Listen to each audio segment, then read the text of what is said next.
America में federal government के shutdown को पूरे 24 घंटे हो चुके हैं।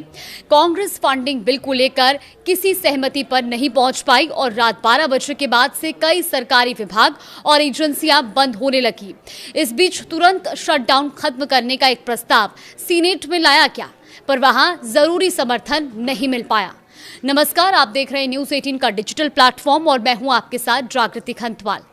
अमेरिका में 24 घंटे में आखिर क्या क्या हुआ, इसकी बात करें तो सबसे महत्वपूर्ण बात यह है कि डेमोक्रेटिक सांसदों ने ACA सब्सिडी के विस्तार की मांग पर अड़े रहने का फैसला जारी रखा है, जबकि राष्ट्रपति डोनाल्ड ट्रंप और रिपब्लिकन नेता उस खर्च को मंजूरी देने से इनकार कर रहे हैं।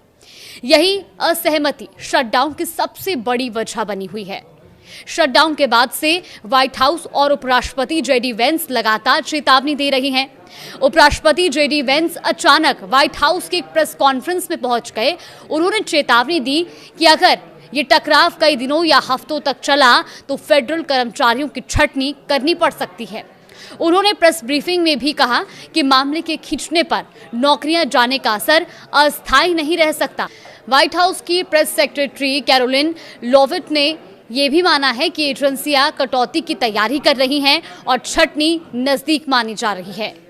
आकलन के मुताबिक लगभग 7,50,000 फेडरल एम्प्लॉय फरलो यानी कि अनिवार्य छुट्टी पर जा सकते हैं और उनका वेतन तब तक रोका जा सकता है जब तक कि सरकार काम पर लौटकर रिम्यूनरेशन का आदेश नहीं देती है।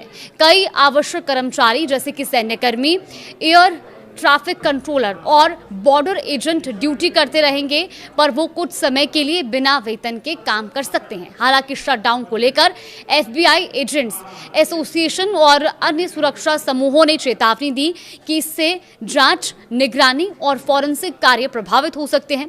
उनका ये भी कहना है कि संसाधन कम होने से आतंकवाद, ड्रग तस्करी और साइबर खतरों से निपटना भी मुश्किल होगा।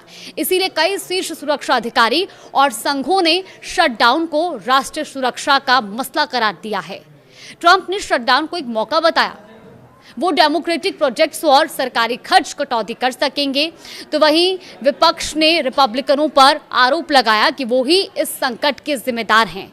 जनता में भी सवाल बने हुए हैं।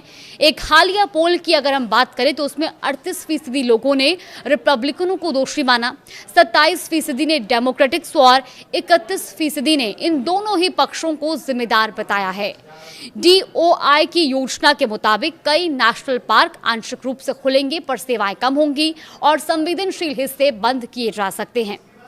कुछ राज्य ऐसे हैं जो अपने स्तर पर सहायता देने की पेशकश भी कर रहे हैं, पर कई पार्कों के लिए रेंजर स्टाफ की कमी और सुरक्षा चिंताएं भी बढ़ गई हैं। तो वहीं न्यूयॉर्क की गवर्नर कैथी हॉकुल ने कहा कि वो इस बार राज्य का पैसा इस्तेमाल करके स्टैचू ऑफ लिबर्टी को खुला नहीं रखेंगे। इसीलिए अगर केंद्र सरकार सेवाएं बंद कर देगी तो वहां भी सेवाएं प्रभावित हो सकती हैं। हालांकि ये खुला जरूर रहेगा। नेशनल गार्ड के कुछ हिस्से जिन्हें पोलैंड और अन्य शहरों में तैनात किया जा सकता है, वो ड्यूटी पर रिपोर्ट करेंगे, पर उनकी तनख्वाह शटडाउन खत्म होने तक रोकी जा सकती है। यानी वो काम करेंगे पर उन्हें पेमेंट देरी से मिलेगी। DHS का कहना है कि जटिल वित्तीय कामों के बीच में CPB यानी कि custom and border protection tariff revenue बटोरना जारी रखेगा, ताकि व्यापार और सीमा प्रक्रियाओं में पूरी तरह से रुकावट ना आए।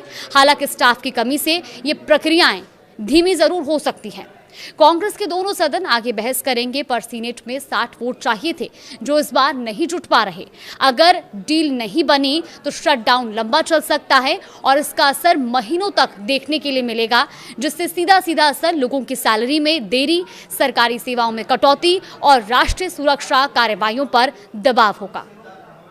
फिलहाल देश और दुनिया की तमाम बड़ी खबरों के लिए देखते रहिए न्यूज़ 18।